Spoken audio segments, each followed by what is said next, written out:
On peut passer les plus grandes tempêtes, les plus grandes douleurs, les plus grands combats, les plus fortes maladies. On connaît la douleur de la séparation. Il y a comme il semblerait, c'est pas il semblerait, mais je peux vous donner un exemple, comme si notre corps serait tenu par quelque chose qui est au-dessus de nous. Est-ce que l'Église de Dieu est d'accord avec moi? Ce que tu veux dire par là, pasteur, que notre cœur est soutenu par une main puissante.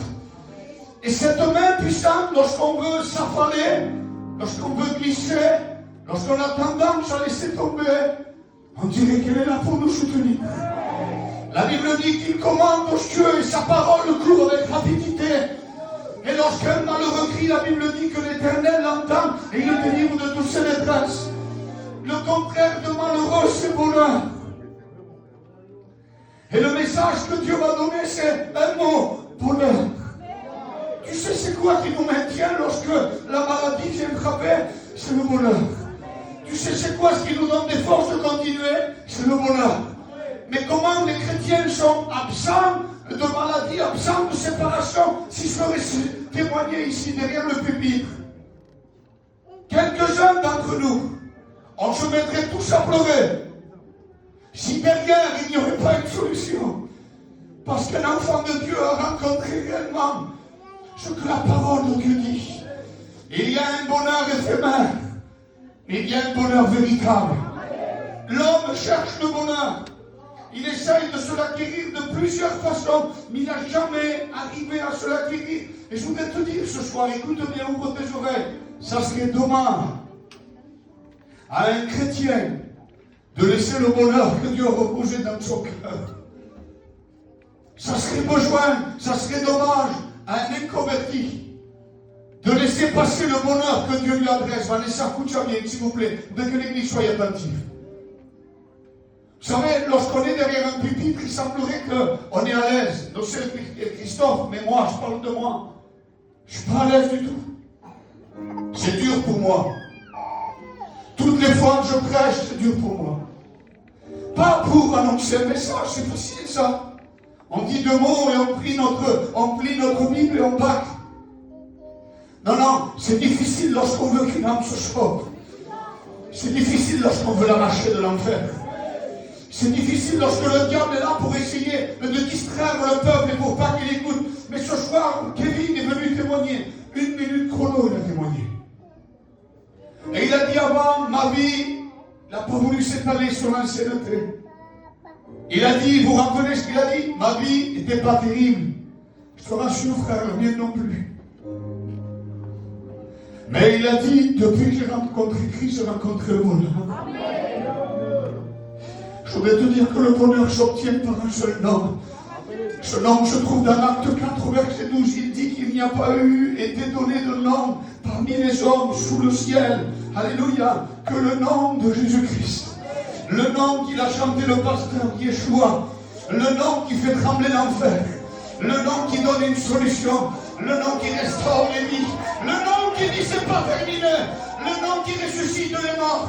Le nom qui vient consoler lorsqu'on pleure une personne qu'on a perdue. Le nom qui nous donne la force de continuer. Quel est son nom? Lorsqu'on le prononce, s'il y a des démons autour. Et je vous promets qu'il y en a dans l'église. On ne peut pas les voir, mais Christ le sait. Et bien lorsqu'on le prononce, ils tremblent contre les murs, ils sont obligés de quitter les lieux. Parce que Dieu nous a laissé un nom qui est au-dessus de tout nom. Ce nom est Jésus-Christ de Nazareth. Alléluia, la Bible m'a dit. Si je monte aux cieux, tu y es. Si je me couche au séjour des morts, tu vois là. J'aimerais qu'on prêche un Dieu qui n'est pas, alléluia, dans l'enfer. C'est lui qui l'a créé. C'est lui qui a créé l'enfer. Faut aider Michel. Dites-moi lui aussi, c'est fort. Je crie beaucoup. C'est lui qui l'a créé. Mais il ne l'a pas créé pour toi. Il ne l'a pas créé pour que tu souffres. Il ne l'a pas créé pour que tu périsses. Il l'a créé pour que Satan et ses démons soient liés à l'intérieur. Pour toi, il a donné un plan. Un plan pour que ta souffrance se lâche prise. Un plan pour que le Saint-Esprit règne dans ta vie. Un plan pour que tu puisses comprendre que le véritable bonheur se trouve en une seule personne, le nom de Jésus. Le nom de Jésus. Je ne dirai pas le nom du frère. J'ai parlé avec un jeune qui est un chrétien dans son cœur, pas baptisé encore. Il dit, pasteur, j'aime Dieu, je m'accroche à Dieu. Ma vie, je la mets en règle devant Dieu. Mais quand je regardais le snap et puis j'ai vu de la famille qui faisait la fête. Je n'irai pas ton nom, t'inquiète pas. Et il m'a dit, ça m'a donné envie. Mon corps est attiré par ça. Pourquoi? J'ai dit, je te rassure. J'ai 16 ans de conversion, mais ma chair encore est attirée par le monde. Paul va dire, quand tu me libéreras de ce corps de mort. Parce qu'il savait que quand il voulait faire le bien, c'est le mal qui s'attachait à lui. Dieu t'est présenté ce soir. Sur un plateau. Le bonheur t'est présenté ce soir. Ça s'appelle Jésus. C'est pourquoi tu dis ça, Niki. C'est ce que Dieu m'a dit. Quelle simplicité de message. Un seul mot, il a confirmé le frère. Bonheur. Dis-leur que tout ce qu'ils cherchent se trouve en moi. Dis-leur que tout ce qu'ils ont besoin se trouve en moi. Dis-leur que la solution se trouve en moi. Un chrétien souffre, oui, mais lorsqu'il prie les genoux, le bonheur est plus grand que la souffrance. La joie est plus grande que le bonheur. Et la force que Dieu nous donne est plus grande, alléluia, que l'abattement et la tristesse. Lorsque l'ennemi essaye d'abattre, Dieu est là pour relever. Dieu est le Dieu de toute éternité. J'ai marqué quelque chose, mais vous me laissez 10 minutes, je ne suis pas long, j'ai marqué plein de choses, mais on sent le marteau de l'esprit, je vous promets que dans cette réunion, c'est ta réunion. Le mot bonheur en grec veut dire makarios. Jamais dit ça de ma vie, j'ai regardé, puis j'ai étudié, j'ai regardé. Makarios veut dire bonheur, ce qui signifie heureux, béni, et dans un état de félicité durable et divine. Pour ça que je réponds aux jeunes qui m'ont demandé, je lui ai dit, les jeunes qui font la fête, eux ils n'envient pas le lendemain. Ils nous envient à nous quand ils voient que Christ libère les drogués, que Christ fait sortir les esprits des corps. Et qu'il a promis, alléluia, une promesse, c'est que celui qui croira en lui vivra quand même il serait mort. C'est ça le bonheur. Eux, quand ils regardent, et puis ils regardent les chrétiens, et ils se disent, je suis malheureux, moi.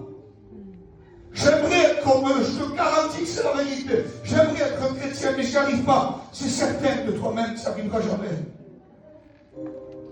Mais le mot heureux, c'est le mot qu'emploie Jésus-Christ dans le monde des béatitudes. Il va dire, heureux les pauvres en esprit, car le royaume des cieux est à eux. Heureux celui qui pleure quand ils seront consolés. Heureux ceux qui ont faim et soif de justice, car ils seront rassasiés. Heureux les miséricordieux, car ils obtiendront miséricorde. Pose une question à l'assemblée, il a dit on ne vous pose pas une question pour faire de la gymnastique. Non, non, une réunion c'est interactif. C'est vrai. Oui, une réunion, c'est la vie. Qui sont ceux qui ont reçu miséricorde? Lève leurs mains. La Bible dit heureux. Et le mot heureux en grec veut dire makarios. Et le mot makarios veut dire, alléluia, heureux. Et le mot heureux signifie le bonheur. Autrement dit, Jésus était en train d'enseigner quelque chose que les hommes ne pouvaient pas comprendre sur le monde des béatitudes. Les hommes vont dire heureux si tu es riche, heureux si tu n'es pas malade, heureux si tu n'as perdu personne de ta famille, heureux si tu as un château. Je crois que Sarkozy l'a dit, si tu n'as pas une montre Rolex à 50 ans, tu n'as pas réussi ta vie. Ils ont misé leur vie sur une montre cadeau. Je te dis la vérité, ils sont vraiment malheureux. Il est en train de nous donner une autre manière, Christ. Il est en train de dire, heureux celui qui croit en moi, car il verra le royaume des cieux. Heureux les pauvres, mais le monde dit les riches. Heureux les pauvres, car ils verront le royaume des cieux. Écoute, Dieu ne cherche pas que tu aies un nom dans le monde. Il ne cherche pas que tu te drogues. Il ne cherche pas que tu réussisses. Il ne cherche pas que tu aies des millions. Tout ça, si le choix est éphémère. C'est toujours à recommencer. Dieu veut que tu aies un cœur, comme a dit sur Christophe, un cœur repenti produit le bonheur en Christ. Parce que la Bible va dire, heureux, alléluia, celui et celle à qui les péchés lui sont pardonnés. C'est celui-là, c'est celle-là qui est heureuse. Pourquoi? Parce que lorsqu'on a le pardon de Christ dans nos cœurs, il produit une paix à l'intérieur que personne ne pourra te donner. C'est ça le beau bonheur. Le beau bonheur, c'est la solution, alléluia, à nos problèmes. C'est le soutien à nos vies. C'est la force pour nos âmes. C'est une main qui vient sécher nos larmes de tristesse. Et c'est une main qui t'encourage à dire continue encore, parce que moi, l'Éternel, je suis avec toi. J'ai promis que tous les jours je serai avec toi. Jusqu'à quand? Jusqu'à la fin. Quand sera la fin? Lorsque 1000 ans passeront, 1000 ans recommenceront. Mais moi, je suis celui qui est. Écoute, Dieu est tellement puissant. Je disais à Salva, le futur étudiant, il y a quelques jours, une pensée m'est venue. Et je disais à Salva, j'ai reçu une pensée dans mon cœur. La Bible est en train de dire que Moïse va demander à Dieu, Seigneur, quand j'irai là-bas pour libérer le peuple, si on me demande qui je suis, qui je dirai que je suis. Et puis dans l'esprit, Christophe, le Seigneur me répond et il me dit, tu veux savoir ce que Dieu m'a dit? Il me dit, je suis tellement bonheur, tellement puissant, tellement autorité, qu'il n'y a pas de mots pour me détailler. C'est qu'il y a même cela. Alors quand tu iras pour libérer le peuple, tu leur diras, je suis. Je voudrais te dire que ce soir, le Seigneur nous a envoyés. Je suis m'a dit de te dire que tu es malheureux et malheureuse. Mais il m'a dit aussi qu'il a la capacité de briser ton malheur et de te faire passer dans le véritable bonheur. Parce que le véritable bonheur a un nom, il s'appelle Jésus-Christ. Vous savez comme Roméo est un homme, et je le vois en lettres de feu devant Dieu, c'est vrai, qui prendrait la moitié ou la totalité du ciel avec un cri en gros, Jésus-Christ, sauveur de l'humanité. Jésus-Christ, le véritable bonheur. Écoute, quand quelqu'un veut se suicider, c'est parce qu'il est malheureux. Il veut sauter la vie parce qu'il est malheureux, malheureux. Mais lorsqu'on rencontre le Christ, le véritable Dieu, il vient percuter nos cœurs tellement puissamment que la tristesse et le malheur s'en vont et que le bonheur apparaît dans le nom de Jésus. Écoute, il y a une femme appelée Marie de Magdala. Me laisse conduire par l'esprit, mis au Dieu. Et cette femme appelée Marie de Magdala, dit la Bible, elle précise plusieurs fois qu'elle a été libérée de 7 démons. Honnêtement, 7 démons, ça veut dire qu'elle avait un grand malheur en elle. Une grande possession en elle. Mais lorsque elle va vers Christ, le malheur se confronte au bonheur. Et lorsqu'il se confronte au bonheur, la Bible dit que Christ va chasser ces démons. Et lorsqu'elle va être rendue libre, elle va commencer à vouloir suivre Christ. Qu'est-ce qu'elle a perdu? Elle a perdu sa douleur. Elle a perdu une vie brisée. Elle a perdu sa tristesse. Elle a perdu son mal-être. Mais qu'est-ce qu'elle a gagné? Elle a gagné le bonheur. Elle a gagné la vie éternelle. Écoute, lorsque Dieu mise, il ne mise pas pour que tu perdes. Il mise pour que tu sois vainqueur. Il est le Dieu qui donne le véritable bonheur. Est-ce que l'Église de Dieu dit amen à cela? Comment tu sais ça? Il dit parce que c'est marqué, la Bible dit dans Matthieu que Marie de Magdala et l'autre Marie allèrent vers le sépulcre, là où Christ a été mis dans le tombeau, mort.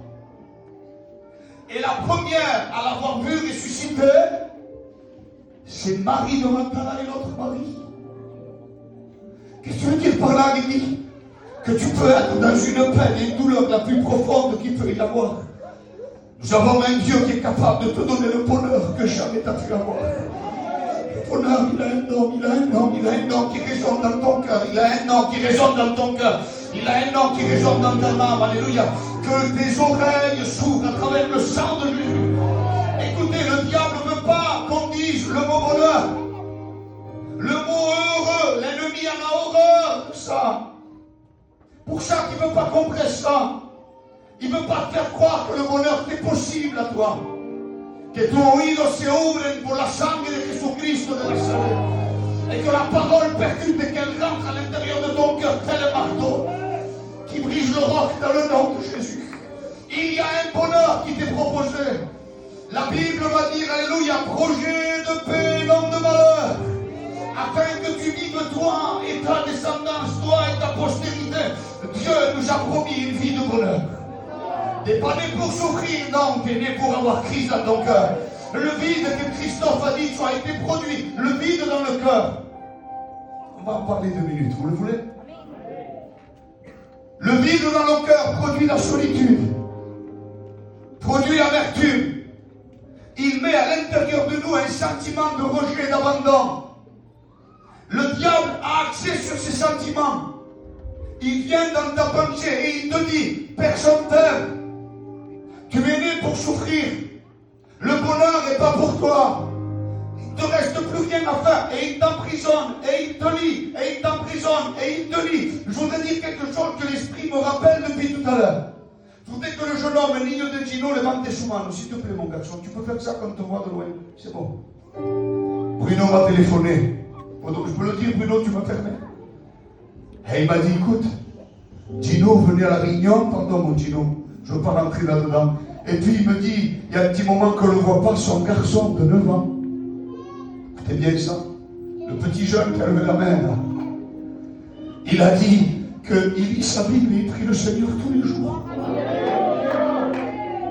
Et il a demandé à tonton Bruno, amène-moi à la réunion, je veux entendre la réunion, je veux aller à la réunion. Et vous savez ce que Dieu fait? Projet de bonheur et non de malheur, il est éternel. Qu'est-ce qu'il a fait? Il a amené, pour l'amener un enfant de 9 ans, il faut qu'il y ait le père avec. Comment ça s'appelle ça? Ça s'appelle le plan de Dieu. Alléluia! Si le diable a formé des plans sur toi, la Bible dit que le Fils de Dieu est venu pour détruire. Lo siento la iglesia que caiga ahora ante el terremoto del Espíritu Santo. Le Fils de Dieu est venu pour détruire les œuvres du diable. Lesquelles?